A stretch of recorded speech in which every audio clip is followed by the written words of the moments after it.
Hello everyone, welcome back to my channel. तो आज मैं किस स्टोरी के बारे में बात करने वाली हूँ वो तो आपको थंबनेल और टाइटल देख के पता चल ही गया होगा। बट ये स्टोरी सुनने के बाद आई एम डैम श्योर कि आपको यकीन नहीं होगा कि असलियत में भी ऐसा कुछ हो सकता है। बहुत ही अनबिलीव्ड स्टोरी होने वाला है ये। तो चलिए बिना किसी देरी के वीडियो को स्टार्ट करते हैं। ये घटना हुई थी पोर्टलैंड में, जो कि अमेरिका का एक स्टेट है। ओरेगन का सबसे बड़ा शहर है। दिन था 24 नवंबर 1971 वेडनेसडे।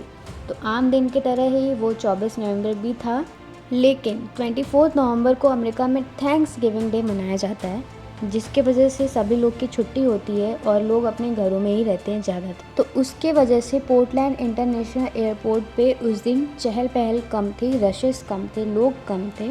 हालांकि रोज़ की तरह उस दिन भी एयरपोर्ट का जो माहौल था वो आम था। वहाँ मौजूद यात्री यहाँ से वहाँ आ जा रहे थे, मतलब जैसे रोज़ होता है।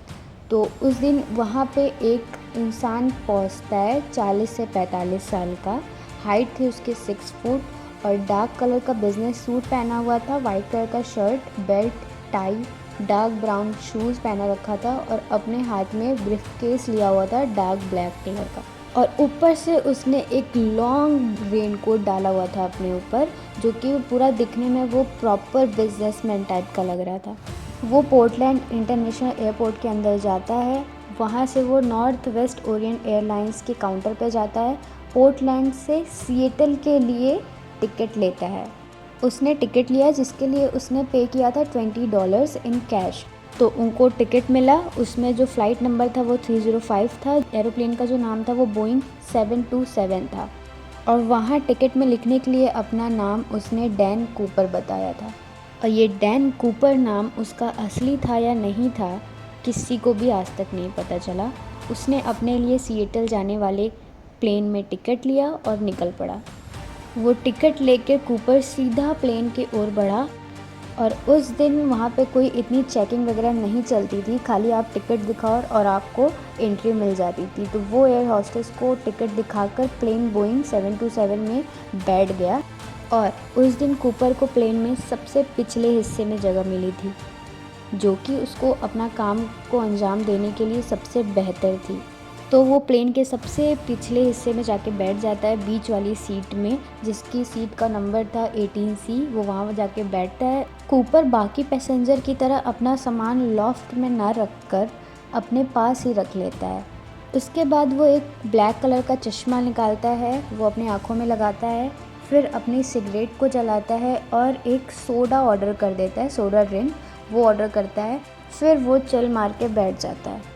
और उस दिन प्लेन में आधे से भी आधे लोग थे, बहुत ही कम लोग थे। 42 लोग थे पूरे ही प्लेन में, जिसमें से 35 पैसेंजर थे, 36वां खुद एक कूपर था और 3 फ्लाइट अटेंडेंट थे, जिसमें से एक पायलट, एक को पायलट और एक फ़्लाइट इंजीनियर था।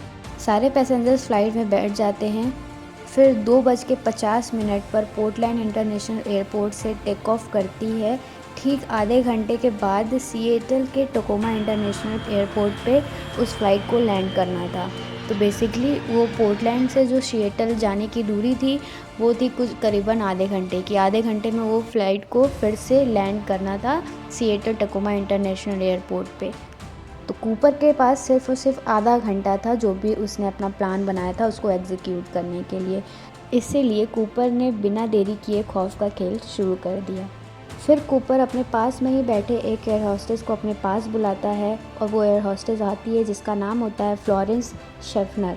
कूपर फ्लोरेंस को एक लेटर थमाता है और फ्लोरेंस वो लेटर लेके स्माइल करके निकल जाती है। फ्लोरेंस को लगता है कि ये एक कोई बिजनेसमैन है और उसके साथ फ्लर्ट कर रहा है।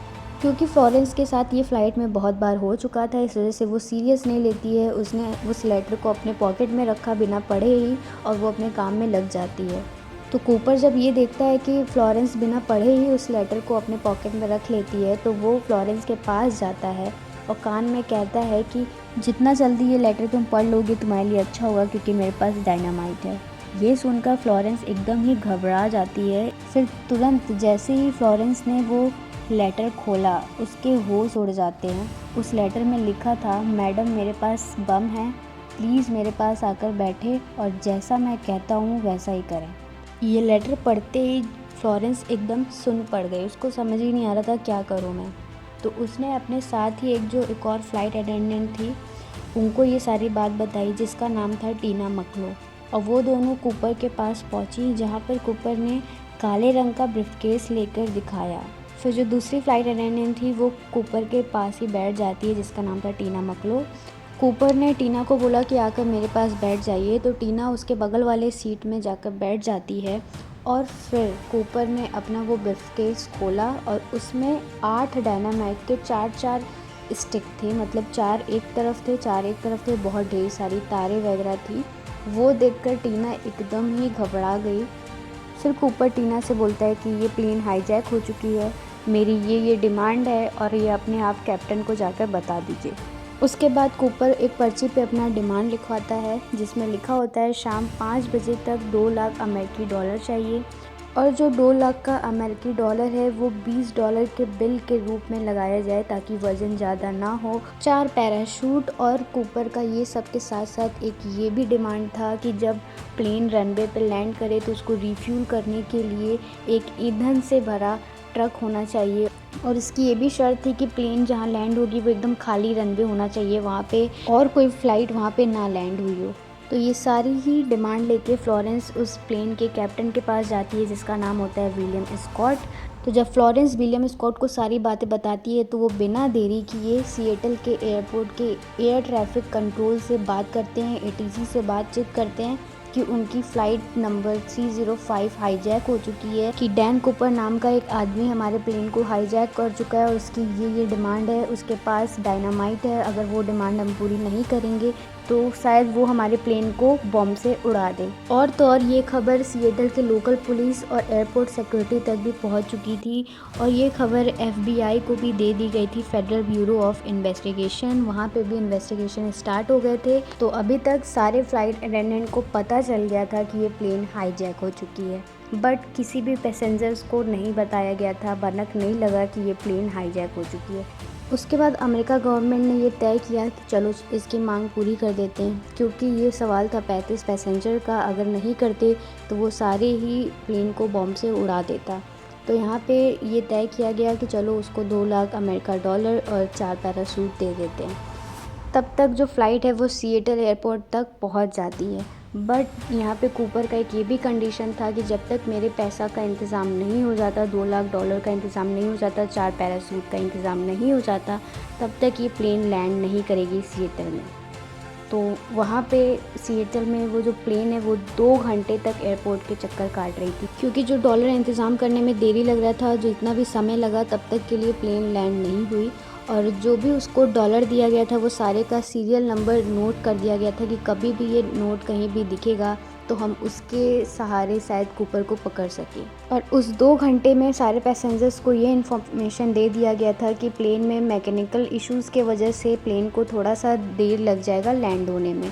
और इधर तब तक FBI Seattle first national bank से $20 के बिल में 2 लाख डॉलर का इंतज़ाम करती है, और पास ही के स्काई डाइविंग स्कूल से 4 पैराशूट का भी इंतज़ाम करती है। और लगभग शाम के 5:30 बजे तक एटीसी के द्वारा कैप्टन को ये इन्फॉर्मेशन जाता है कि उसका मांग पूरा हो चुका है। फिर कैप्टन वो टीना मकलो को ये इन्फॉर्मेशन देता है, और फिर टीना मकलो ये इन्फॉर्मेशन कूपर को पहुंचाती है कि आपका मांग पूरा हो चुका है। उसके बाद कूपर इजाज़त देता है प्लेन को लैंड करने के लिए, बट उसकी ये शर्त रहती है, जैसा कि मैंने आपको बताया, कि इस प्लेन को सभी फ़्लाइटों से दूर एक अलग दूर रनवे पे लैंड किया जाए, और सारे ही फ़्लाइट के जो विंडो हैं उनको बंद कर दिया जाए ताकि अंदर के लोग बाहर ना देख पाए और बाहर के लोग कुछ अंदर ना देख पाएँ। फिर शाम के 5:45 पे वो फ़्लाइट लैंड करती है सिएटल के टकोमा इंटरनेशनल एयरपोर्ट पे। उसके बाद जो सिएटल एयरपोर्ट के मैनेजर होते हैं वो 2 लाख अमेरिकी डॉलर और 4 पैराशूट लेके एरोप्लेन के पास खड़े हो जाते हैं। और वो जो नॉर्थ वेस्ट की बोइंग 727 फ़्लाइट थी, खाली वही एक सिंगल फ़्लाइट थी उस समय की, जिसमें पीछे भी डोर हुआ करता था, उस मतलब स्टेयर्स थे ताकि आप फ़्लाइट के अंदर जा सको। तो वहाँ पे वो मैनेजर जाके 2 लाख अमेरिकी डॉलर और 4 पैराशूट टीना मकलो को देते हैं। और जो डॉलर का वज़न था ना वो 10.5 किलो था, मतलब 23 पाउंड का उसका वज़न था। तो सोच लो आप कितना ज़्यादा बहुत ज़्यादा वज़न था भाई उस पैसे का। उसके बाद टीना मकलो कूपर के पास जाती हैं और उसका वो रकम और 4 पैराशूट दे देती हैं, और एक तरफ वो प्लेन में फ्यूल भरने का भी जो कार्यक्रम था वो चल गया था। तो ये सारी डिमांड पूरी होने के बाद इसके बदले कूपर ने जो 35 पैसेंजर्स थे और इसके साथ साथ 2 फ्लाइट अटेंडेंट को उतरने की इजाज़त दी, जिसमें से एक फ़्लाइट अटेंडेंट तो फ्लोरेंस ही थी जिसको पहली बार कूपर ने लेटर दिया था। उसके बाद बोइंग 727 फिर से टेक ऑफ के लिए रेडी हो जाती है, जिसमें कितने लोग थे, सिर्फ और सिर्फ 5 लोग थे। पहला कैप्टन विलियम स्कॉट, दूसरा को पायलट विल रेटरजैक, तीसरा फ्लाइट अटेंडेंट टीना मकलो, एक फ्लाइट इंजीनियर हैरोल्ड एडरसन और एक खुद कूपर। ये 5 लोग के साथ flight Boeing 727 Seattle Tacoma international airport से टेक ऑफ करती है, और इसमें भी 4-5 शर्तें थी कूपर की। पहला शर्त कूपर का ये था कि इस प्लेन को डायरेक्ट मैक्सिको ले चलो, तो वहाँ पे कैप्टन बोलते हैं कि ये डायरेक्ट मैक्सिको नहीं ले जा पाएगी प्लेन, इसको बीच में कहीं ना कहीं एक बार लैंड करना पड़ेगा। फिर सिएटल से मैक्सिको के बीच कूपर को 2 ऐसे ऑप्शन दिए जाते हैं जहाँ वो लैंड करके प्लेन को रिफ्यूल कर सकते थे। पहला फिनिक्स एरिजोना और दूसरा रेनो नेवाडा। तो ये दोनों ऑप्शन सुनने के बाद, काफ़ी सोच विचार करने के बाद कूपर ने रेनो नेवाडा पर ही रिफ्यूल करने की मंजूरी देता है। दूसरी शर्त उसकी ये रहती है कि जो पीछे की सीढ़ी है, पीछे का जो दरवाज़ा है प्लेन की, उसकी सीढ़ी खुली रहेगी, बट उसको ये भी बताया जाता है कि पीछे की सीढ़ी खोल कर ये जो प्लेन है वो टेक ऑफ नहीं कर पाएगी। तो दैट्स वाई जब एक बार ये प्लेन टेक ऑफ कर जाएगी उसके बाद हम ये पीछे की जो सीढ़ी है वो खोल देंगे। तो उसके लिए भी वो बोलता है कि चलो ठीक है। तीसरा कि जो प्लेन की लैंडिंग गियर है वो पूरे सफ़र के दौरान खुली रहेगी, बंद नहीं रहेगी। चौथा कि ये जो प्लेन की स्पीड रहेगी वो 200 माइल से ज़्यादा तेज़ नहीं होगी। और पांचवा शर्त ये था कि जो प्लेन के विंग्स के लैब हैं ये 15 डिग्री तक झुके रहेंगे। ये सारी शर्तें FBI और एयरपोर्ट अथॉरिटी कूपर की मान लेते हैं। उसके बाद 7:36 पर flight Boeing 727 Seattle Tikona international airport से रेनो नेवाडा के लिए टेक ऑफ कर देती है। कूपर का साथ ही साथ एक और भी शर्त था। कूपर ने विलियम स्कॉट कैप्टन से कहा था कि प्लेन को 10,000 फीट की ऊंचाई पर ही उड़ाया जाएगा। तो कूपर के कहने पे कैप्टन विलियम स्कॉट ने बोइंग 727 प्लेन को 10,000 के फीट के ऊंचाई पर उड़ाना स्टार्ट कर दिया था। तो उसके 5 मिनट बाद ही कूपर ने टीना मकलो से बोला, जो कि उसके बगल में बैठी हुई थी, उससे बोला कि अब तुम भी कॉकपिट में जाके अपने आप को बंद कर लो, तुम भी कॉकपिट में चले जाओ।